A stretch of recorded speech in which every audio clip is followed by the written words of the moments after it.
हाँ साथियों, आज की एक नई अपडेट 8वें तनख्वाह को लेकर कितनी सैलरी बढ़ेगी। सरकार का बड़ा आदेश जारी हो चुका है। मिनिमम बेसिक सैलरी 44,280 रुपये मानी गई है।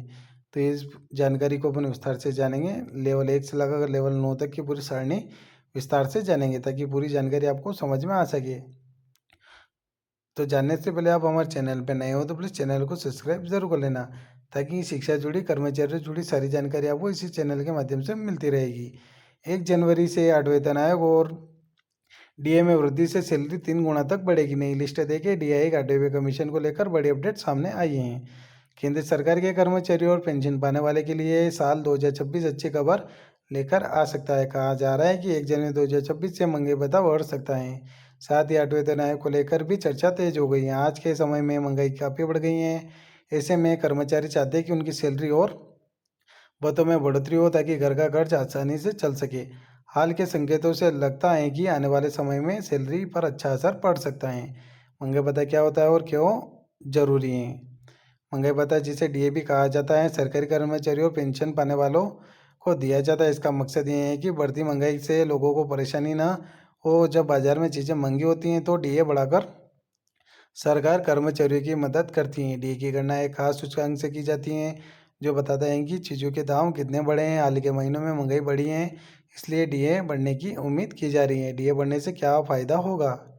अगर डीए बढ़ता है तो कर्मचारियों की हर महीने की सैलरी बढ़ जाएगी। इसका फ़ायदा नौकरी कर रहे लोगों के साथ साथ पेंशन पाने वालों को भी मिलेगा।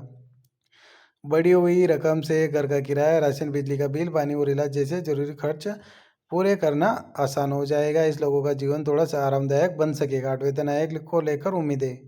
7वें वेतन आयोग को लागू हुए काफ़ी साल हो चुके हैं। अब कर्मचारी 8वें वेतन आयोग का इंतजार कर रहे हैं। माना जा रहा है कि 2026 में इसे गठन की प्रक्रिया शुरू हो सकती है। अगर ऐसा होता है तो सैलरी की पूरी व्यवस्था में बदलाव किया जा सकता है।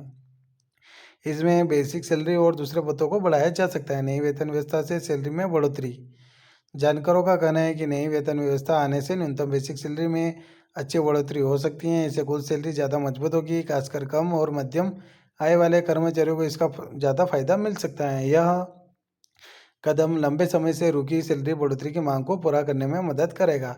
देश की अर्थव्यवस्था पर असर। जब कर्मचारियों की सैलरी और भत्ते बढ़ते हैं तो उनकी खरीदने की ताकत भी बढ़ती है। लोग ज़्यादा सामान खरीदते हैं जिससे बाजार में मांग बढ़ती है। इसका फायदा दुकानदारों, कंपनियों और रोजगार पर पड़ता है। इसी तरह पूरी अर्थव्यवस्था को मजबूती मिलती है। सरकारी घोषणाओं का इंतजार। अभी डीए बढ़ोतरी और 8वें वेतन आयोग को लेकर सिर्फ चर्चाएं चल रही हैं। सही जानकारी सरकार की आधिकारिक घोषणा के बाद ही मिलेगी। अगर ये फैसले लागू होते हैं तो इससे कर्मचारियों का मनोबल बढ़ेगा और वे अपने भविष्य की बेहतर योजना बना सकेंगे। तो आशा करता हूँ वीडियो पूरा अच्छा लगा होगा। एक बार फिर से आपसे निवेदन है कि आपने अभी तक हमारे चैनल को सब्सक्राइब नहीं किया, प्लीज़ चैनल को सब्सक्राइब जरूर कर लेना, बेल आइकन को प्रेस कर लेना ताकि ऐसी शिक्षा से जुड़ी, कर्मचारियों से जुड़ी सारी जानकारी, नई अपडेट आपको इसी चैनल के माध्यम से मिलती रहेगी। तो इसी के साथ मिलते हैं नेक्स्ट वीडियो में। जय हिंद, जय भारत।